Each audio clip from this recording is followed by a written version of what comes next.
Hello po mga kababayan, si Dante Maravillas. Pag-usapan na muli natin yung impeachment complaint na final laban sa ating Pangulong Bongbong Marcos. Inunahan pa yung pag-file kay Sara Duterte. Refiling ng impeachment. Di ano niya, Mr. Maravillas, ang tingin mo?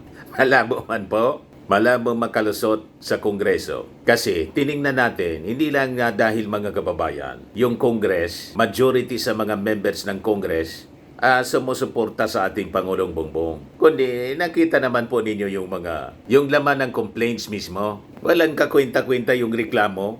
Baseless. Di ba po? Lulusot ba naman tong mga aligasyon mga kababayan? Grounds for impeachment versus Bongbong Marcos. Yan o, sabi diyan, alleged ordering or allowing the surrender of former President Rodrigo Duterte to the ICC without due process. Pinakidnap daw ng ating Pangulo, si Digong.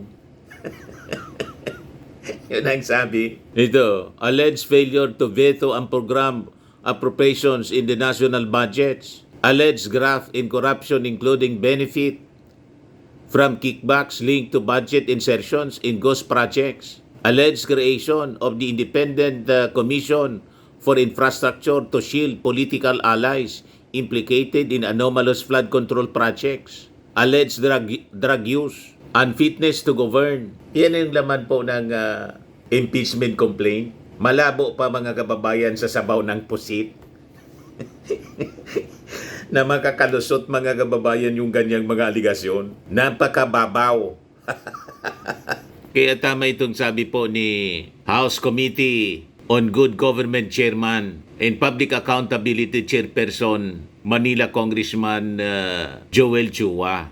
Sabi niya, Marcos impeachment faces difficult path in-house. Hindi dahil mga kababayan, marami yung mga kalyado ng ating Pangulong Bongbong, kundi dahil mahina, baseless yung mga akusasyon laban sa ating Pangulong Bongbong. Tama po? And sabi ni Joel Chua, it must be stated frankly, Anya, that based on what is publicly known at this point, the complaint faces a steep and difficult path in the House.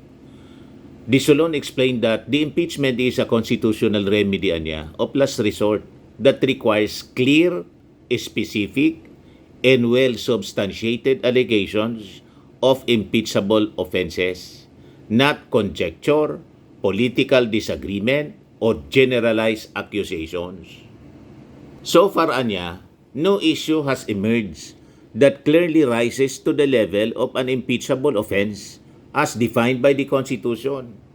Pero sabi po niya, that assessment, Anya, of the complaint does not excuse the House from its duty. The House will examine the complaint on its face, determine whether it meets constitutional and jurisprudential standards, and act accordingly, guided by reason, evidence, and law, not by noise or pressure. So, obligado, mga kababayan, kasi final ng isang party list congressman, mga kababayan, na pag tiningnan mo yung background niya, yung pagkatao niya, wala siyang moral ascendancy para mag-file ng ganong complaint o mag-endorse pala. Kasi yung nag-file ng reklamo, isang abogado. Tapos in-endorse, mga kababayan, ng isang party list congressman na sabit pala, mga kababayan, sabit sa flood control scandal. You see? Kaya tama itong isang post, mga kababayan, ni Winnie Oseo Batalier. Sabi niya, di na sila makaporma sa pagnanakaw sa gobyerno, kaya gustong ma-impeach ang Pangulo. Bullseye po. Yan man talaga ang rason kung bakit, mga kababayan, gusto nilang ipa-impeach yung ating Pangulo. Pati si Martin Romualdez, sinasabit nila para pagtakpan yung mga totoong sangkot sa anomalya, sa massive corruption po sa flood control. Binabaliktad po nila at gustong tanggalin ngayon yung ating Pangulong Bongbong para iupo si Sara. Pag naupo si Sara, mga kababayan, libre na sila. Hindi na sila mapapanagot, mga kababayan. Di masaya yung kanilang buhay. Ganon ang mga gawain ng mga taong ito, mga kababayan. Yung nag-endorse po, si Posog Pinoy, Party List Representative Jet Nisay, isang kontraktor. Sa iyo nag-endorse ng first Marcos impeachment. Lumabas mga kababayan sa kwento, iniimbestigahan pala to, implicated ng ICI, Independent Commission on Infrastructure. Iniimbestigahan sa kasong plunder. So ang ganyang mga estilo po, lumang estilo ng ganito, ugaling pusit. Kung sino pa yung iniimbestigahan sa kasong plunder, corruption, siya pa talaga yung may lakas ng loob na mag-endorse ng impeachment laban sa ating Pangulo na siyang nagpapaimbestiga mga kababayan sa kasong sa massive corruption sa gobyerno. So walang credibility po yung mismong nag-endorse ng impeachment, impeachment complaint. Malinaw po na ugaling pusit at Chucky. Ugaling pusit, mga kababayan. Kapag nasusukol, nagbubuga ng tinta. Di ba po? Ang impeachment po, mga kababayan, may paliwanag lang natin. Isa po siyang seryosong proseso. Hindi dapat ito ginagawang political strategy. Kapag ang nag-akusa, mga kababayan, may sarili ding isyong dapat nasagutin, humihina po ang credibility at yung mga paratang. Tama po. Wala pong sino man sa atin dito, lalo yung siyempre yung mga nasa gobyerno, ang above accountability. Pero dapat po pare-pareho ang pamantayan. Hindi po lalakas ang paglaban sa korupsyon kung ang nagtuturo ay may mga tanong ding iniiwasan. Nagtuturo ka pagkatapos, di ba yung kasabihan, turo ka niya ng turo, tatlong dalirian niya nakaturo sa'yo. Di ba po? Bukas po yung ating gobyerno sa due process at investigasyon. Pero po, ang tunay na accountability, hindi po yan dinadaan sa ingay. At saka sa grandstanding, kundi po sa malinaw at patas na proseso. Ganon. Hindi dapat po gawing entablado ng politika ang impeachment para lang makilala at sumikat. Hindi man natin ito kilala. Siyempre, siya yung nag-endorse. Ayun, sumikat tuloy. Baka sa susunod na eleksyon, nasa linyada na ng senatorial candidate ni Chucky.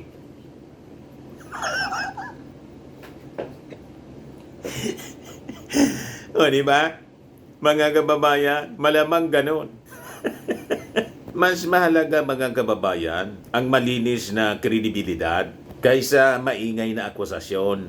Tama po. Pero ganun pa rin, mga kababayan, itatakal siya ng Congress. Dapat dumaan ito sa proseso, mga kababayan. Itong final na impeachment complaint laban sa ating Pangulong Bongbong. Pero yung ating Pangulo hindi po nagpapatinag. Sige lang ang trabaho po. Yan ang ating Pangulo. Mga kababayan, ano ba to? Sabi dyan, major upgrade sa Antique Airport. Inaasa ang magpapalakas ng turismo at ekonomiya sa Western Visayas. Pumunta pala doon yung ating Pangulong Bongbong, mga kababayan, para pasinayaan, mga kababayan, yung upgrade ng Antique Airport. Kasama si Loren. Taga-Antique kasi itong si Loren. Ito pa, mga kababayan, nagdadala din ng tulong sa ating mga farmers. Mas maasahang supply ng pagkain, mas maayos na kabuhayan para sa mga magsasaka sa Antique. So, dumiretso na pala siya, mga kababayan, para sa pag-distribute ng mga tulong. Yan suportado ang mga magsasaka ng Rice Processing System, RPS, na may modernong drying at milling facilities, farm inputs, makinarya, solar, at iba pang tulong tulad ng Kadiwa Grants, Livestock Assistance, Corn Warehouse, High Value Crop Support, at Coconut Nurseries. Ayon kay Pangulong Marcos, layunin ng mga tulong na ito na palakasin ang agrikultura, mapabuti ang kabuhayan ng mga magsasaka at mangingisda, at masigurong may mas produktibo at matatag na supply ng pagkain sa Antique. Sige lang trabaho ng ating Pangulo po. Yan mga farm implements, pati mga kuwan sa mga mangingisda, mga bangka. Di ba? Tuwang-tuwa yung mga tao, yung mga magsasaka. Talagang hands-on yun ang ating Pangulo. Ito naman yung Samag Water Treatment Plant, mga kababayan, para sa Negros Island Region. Napakasipag ng ating Pangulong Bongbong, mga kababayan. Gusto nilang tanggalin para ipalit si Sara Duterte na walang ginawa kundi mag-tree planting at mamulot ng basura. Afterwards, maglalakwat sa buong mundo. Tapos, pipintasan yung ating Pangulong Bongbong. Sisiraan, pipintasan yung mga ginagawa ng ating Pangulong napakagaganda at napakalalaking projects para sa ating mga mamamayang Filipino. Siya nandun lang sa tree planting, pamumulot ng basura.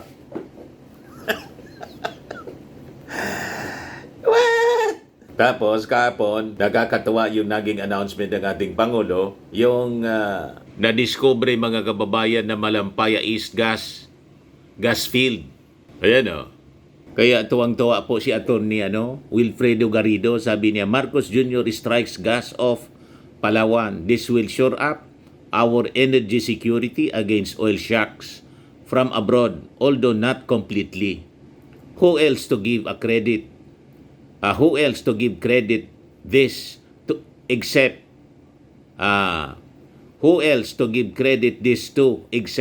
the president who inherited a dry well from the past administration. In fact, he woke up very early this morning, kahapon po to break the good news to the nation. Good job, Mr. President. Yung previous administration, wala man lang po nagawang ganito. Kasi wala na pong ginawa, mag-EJK, tukang-tukang. Inubos yung panahon. 6 years nang kaka-EJK, tukang-tukang. Pagkatapos nang ma-deliver sa The Hague, isisisi sa ating Pangulong Bongbong Marcos yung kanyang kasong crimes against humanity. Anong kinalaman doon ng ating Pangulo? Pagkatapos, yun ang naging base ng impeachment. Isa sa mga grounds na gustong isisi sa ating Pangulo, yung pagkakulong niya sa The Hague. Yung pagkakulong niya sa The Hague, consequences ng kanyang mga maling aksyon. Iba po, mga kababayan. So itong Malampaya po, isa po siyang historic achievement. Sino po yung mag-akala na mayroon tayong malaking reserba pala ng natural gas na na-discovery po? Yan dahil po sa nasa leader talaga po kung ano yung dapat na gawin. So makikita ninyo, with this discovery, first in 10 years, pangmalakasan na po ang Pinas. Ito yung mga bagay na inupuan ng previous administration. Walang ginawa, EJK, tukang-tukang. Tapos isisisi yung pagkakulong sa ating Pangulong Bongbong. Ginawa pang ground sa impeachment.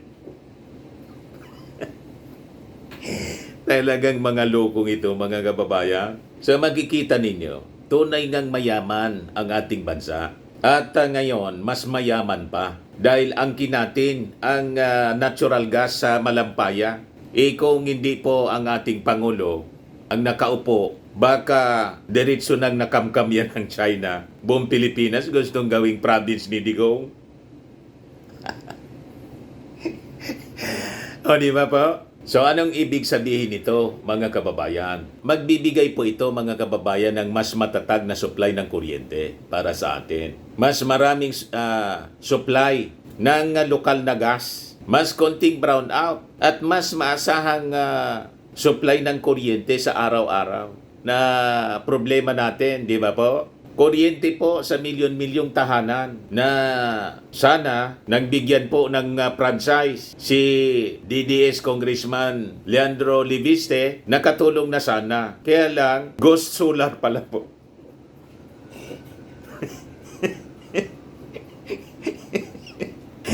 Kung may ghost flood control projects mga kababayan, ayun, mayroon din tayo na ghost solar.